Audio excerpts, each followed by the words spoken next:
නාගල කබරගල මිනිස්සු ඒ 2023 වසරේ 3 වෙනි මාසේ 19 දිනේ ලොකු නායමින් ඒත්ෙන් අපි ගෙවල් පවුල් 50ක් මිනිස්සු 300 ගණක් අපි අනාථ වෙලා මේ මාකන්ද කඳවුරේ ඉන්නේ. අවුරුදු 3මාරක් හිටියා. අවුරුදු 3මාරක් ගොඩාක් දුක් විඳලා අඩි 10 කාමර වලින් තමයි හිටියේ. පවුලෙන් බලනකොට සාමාන්‍යයෙන් පවුලෙන් 10 දෙනෙක් හිටියා. ඒත් අර අඩි 10 කාමර වලින් තමයි ඔක්කොම කරගන්න ඕනේ. ගොඩාක් අසරණ වෙලා හිටියා. කියන්න බෑ. ඒ කියන්නේ වයසක මිනිස්සු හිටියා, ස්කෝල් ළමයි හිටියා, පොඩි ළමයි හිටියා. ඒ වගේ ගොඩාක් අය හිටියා.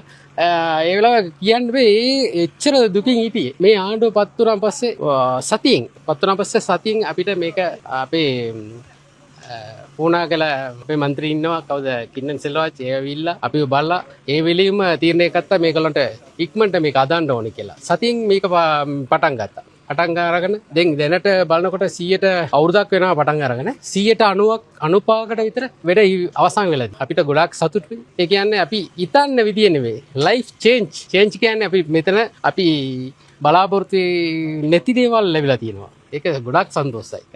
මම හිතන්නේ අපේ ජීවිතේ මේක අපි හිතුවනේ මේ වගේ ලයිෆ් එකක් මාරු වෙනවා කියලා. ඒ හින්දා ඉදිරි වැඩ කටයුතු ඉක්මනට ඉවර වෙන්න ඕනේ. අපිත් මෙතනට වෙලා පදිංචි වෙන්න ඕනේ. ආසාවෙන් ඉන්නේ. ගොඩාක් ඊනෙන් ඉන්නේ. අපි පුළුවන් තරම් සහයෝගය දෙන්න බලාපොරොත්තු ඉන්නවා. දෙනුත් බලනකොට ගෙවල් 50ම ඇවිල්ලා ලොකු සහයෝගය දෙනවා මෙතන. ඉක්මනට ඉවර කරලා අපි මෙතනට වෙලා පදිංචි වෙලා අපි සාධාරණ ලයිෆ් එකට යන්න ඕනේ කියලා අපි ප්‍රාර්ථනා කරනවා. මම හිතන්නේ මේ අපි හිටියේ ලයම එන්නකට අඩි 10 කාමර එකයි කුස්සියයි. එච්චරයි අපි ජීවිතවල විචාර කාලේ අපි ඒම තමයි හිටියේ. අපේ තාත්තලා හිටියා, සීයාලා හිටියා. අපිත් ඒක තමයි හිටියේ. අපේ ළමයිට හරි මේ වගේ තනිගේ වතුරට එන්නේ අපිට කියලා. පොදු වතුර නෙමෙයි. Attach toilet bath washroom.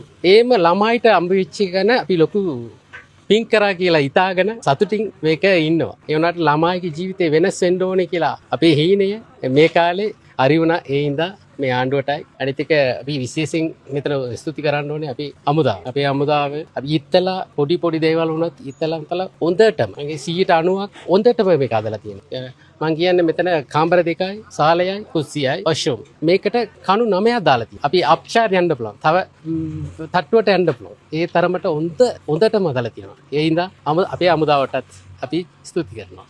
අපි අවුරුදු 3ක් විතර හිටියානේ. ඉන්න කාලේ අපි එම්මතරම ගියා. කාලින් හිටියා අපි නම කියන්න හොඳ නැහැ. ඒ වුණාට දුකයි. ඒ කට්ටිය ළඟ ගිහිලා වැඳලා ඉල්ලුවා. මේ කට්ටිය අපිට මොකක් හරි කරන්න කියලා. අවුරුදු ගාණක් එවිදා. ලියුම් ගෙව්වා. කටින් කිව්වා. ගෙන්නගෙන කතා කරා. අපි ගිහිලා කතා කරා. ඒ වුණාට වෙලෙන්නේ නැහැ. ඒක විශේෂයෙන් අපේ කිට්නන් සෙල්වරාජ් මන්ත්‍රීතුමා අපේ එමෙතුමා ඇවිල්ලා ලේසි නෙමෙයි මේක. එයාගෙන කියන්න ඕනේ නම් මේ ගෙවල් අදනකොට එයා ඇවිල්ලා ගල් උසලා තියෙනවා. වෙලියන්ලා තියෙනවා. බීත්ති බෙදලා තියෙනවා. ඒ වගේ ශ්‍රම දානය කරලා එයාගේ මානසික තියෙනවා මෙතන මේ ගේ එදින්න. එයාටත් විශේෂයෙන් අපේ පළාතෙන් මේ වගේ තැනක් ඇදෙනකම අදින්න ඕනේ කියලා එයාගේ ඊනෙත් හරි වුණා. ඒ හින්දා එයාටත් විශේෂයෙන් අපි ස්තුති කරනවා. ජනාධිපති එන්න ඕනේ කියලා. අපි මම හිතන්නේ මලයක ජනතාවට මෙච්චර කාලෙට මේ වෙලාවක් හම්බුන්නේ කවුරුත් හිතුවේ නැහැ. අපිට ලැබිච්චගෙන අපි ගොඩක් සන්තෝෂ වෙනවා. අනිවාර්යයෙන්ම අපි ජනාධිපතිතුමා එන්න ඕනේ. එයාට විශේෂයෙන් අපි ආරාධනා කරලා තියෙනවා. එයාට විශේෂයෙන් කරනවා. කරන දේවල් අනිවාර්යයෙන්ම මේ දවස් බලා ගන්න පුළුවන් අපිට ලෝකයේ කවුරුත් කරන්නේ නැති දේවල් අනිවාර්යයෙන්ම එයාට කරනවා.